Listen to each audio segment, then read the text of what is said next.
we're running like esky things. They're cool, so it's good. Nice. You're not doing like Oscar the Grouch in the bin or anything like that? Nah. All right, I think we're live. We're going to get into it. Get some questions from the journos, and hopefully I'll take some Facebook questions without completely tripping over myself like I did last week. Let's get into it. We've got Scott McLaughlin, Cam Waters, Chaz Mostert. Thanks for joining us, boys. Let's just start with Scotty. Great performance. The race was obviously well put together, but that shootout lap in particular looked pretty special. Talk us through your day, mate. What were the highlights from where you were sitting, and did you have any challenges out there? No. We worked hard on our qual setup all week, and then today our idea was to just focus on quali throughout all practice, and then I felt really comfortable going in quali. So, it really helps on those laps, especially the shootouts, where you can sort of know what grip and what you have underneath you, and have the confidence to be able to use that, especially in the first sector where you can gain a lot of time, which we did. So we're very even to Cam, through the middle sector, last sector, but the first sector was where I got my gain, and even on Giz. So that was really cool, and like shootouts are awesome, and that's why I was so pissed off last week we missed it, because you just really enjoy the opportunity of the challenge of it all and getting a lap done. It's a lot of fun. Hey Cam, I'll grab a question from the journos for you, mate. Simon Chapman from Speed Cafe. You mentioned you were pretty motivated right now, and that the team is working together the best it ever has. Do you feel like you're on the brink of getting that win this year? Very close today. I think we're just slowly chipping away at it, and for us, it's just find that car speed that we need to be able to go for wins. And I think we're closing the gap a little bit, particularly at a street track. I think all our cars are doing little things differently. So I think we'll learn a little bit more from that race, and we'll come together and work out what's probably good and bad, and hopefully for tomorrow we can find that next little bit to catch Scotty. The follow-up there is, now that we know the calendar, there's not many races left. Does that give you any extra motivation to push harder, knowing you don't have too many more chances to strike one up?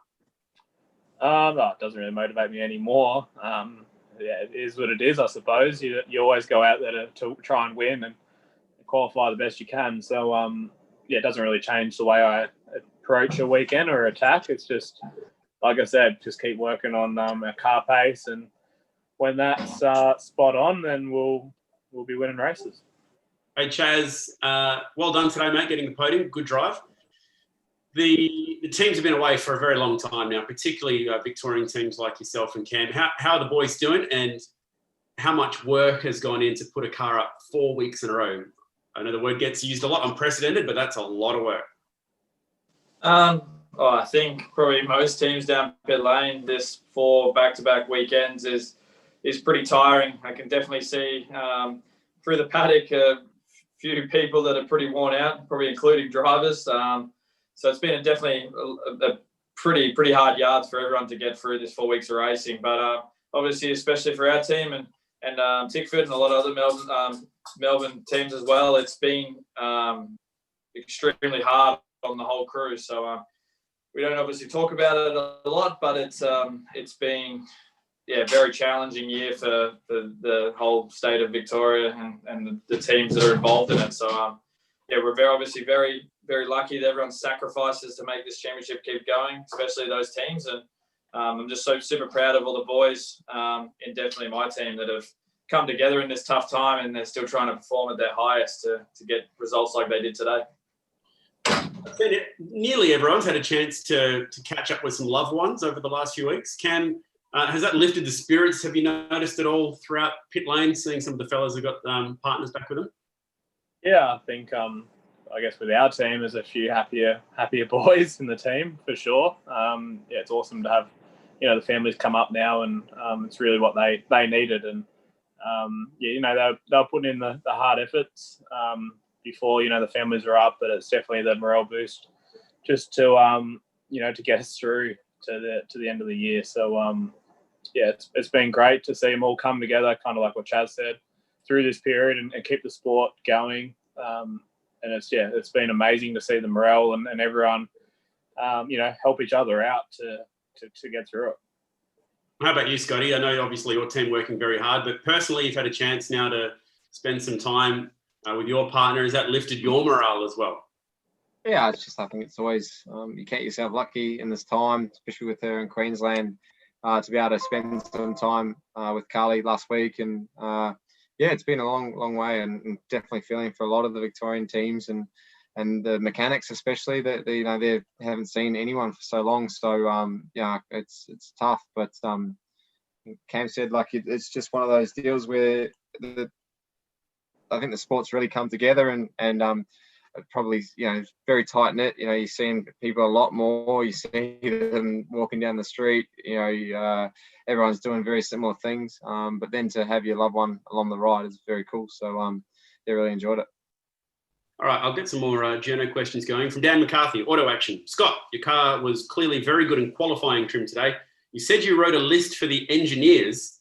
Can you give us any hints as to what might have been on that list that made you so quick today?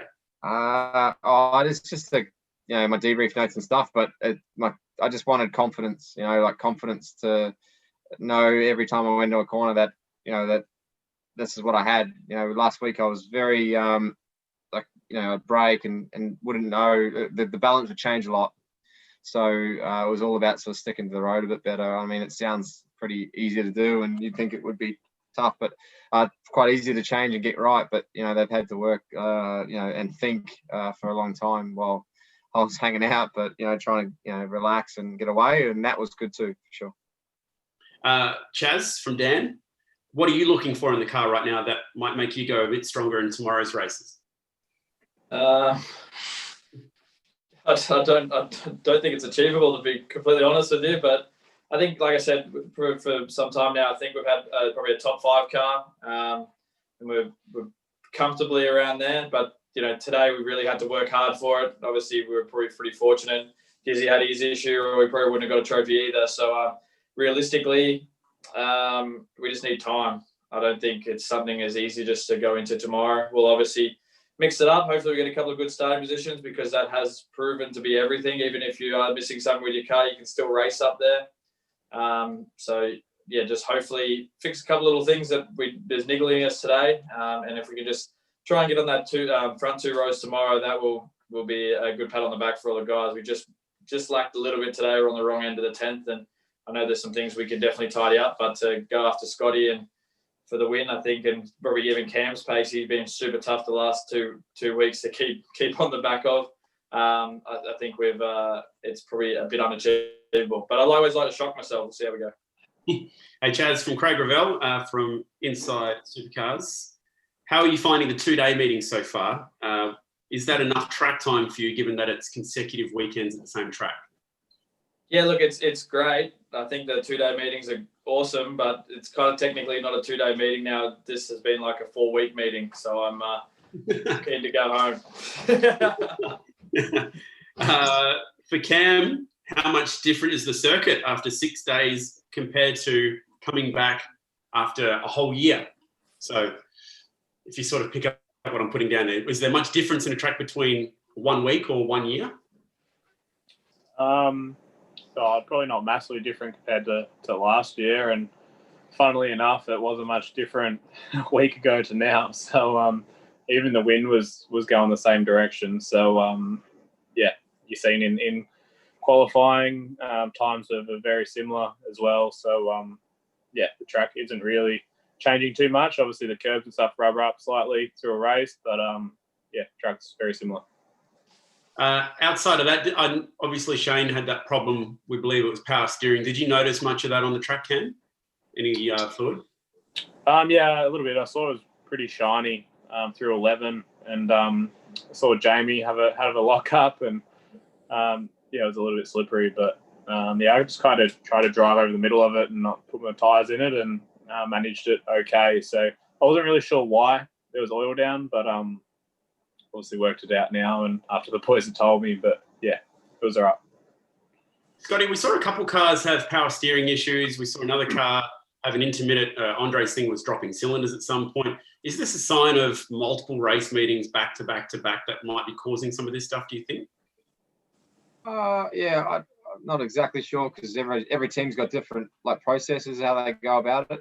Touch wood, ours continues to be okay, but yeah, look, it's like I said, it's tough on everyone and long days, and there's a span there. Like our team worked sort of 9-10 days straight without a day off, so I'm sure things do.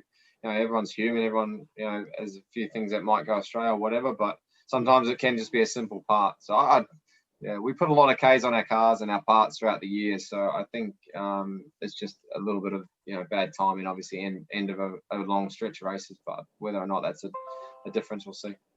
Scott, just to close the loop on track conditions for the journos who are asking, how did you find track conditions today? And in particular, marbles and offline, being dirty off the line, how was that today?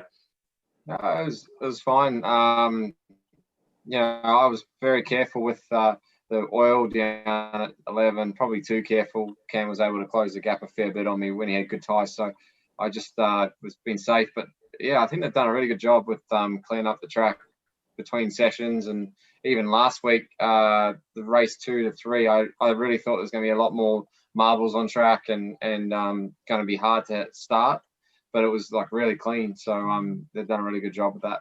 Does that also help with overtaking?